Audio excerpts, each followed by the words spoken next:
Hi, I'm Gellatly, Director of the Ian Potter Museum of Art, and I'm speaking today about this fabulous work in the University Art Collection by Rosalie Gascoigne called The Players.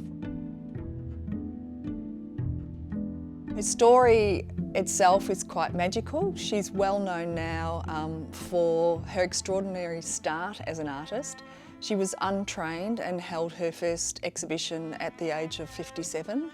So she's something of a wonder for so many of us about possibilities later in life, and particularly for women.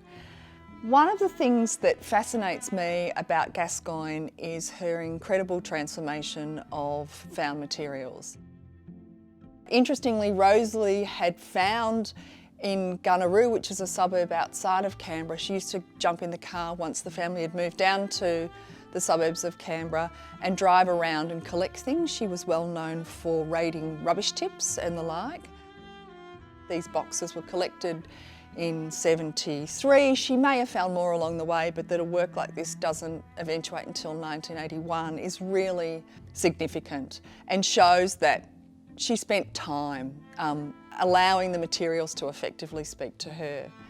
The fact that Picasso is here is not accidental, and one of the fascinating things about Rosalie is the way in which, as an untrained artist, her letters and her lectures and her correspondence with her family are all peppered with references to artists and sort of great thinkers about art, and she drew inspiration from them. They kind of reaffirmed for her what it meant to be an artist and to live an artistic life.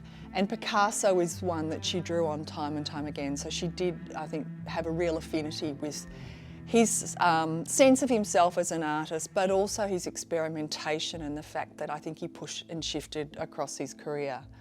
But she didn't direct us as viewers. Her titles were given to works later, and she, with those titles, wanted them, like her works, to be both elusive and elusive, a kind of hint of what it might be about, but we're never actually told that as a viewer. We're left to make our own way and to see how these materials in turn work on us.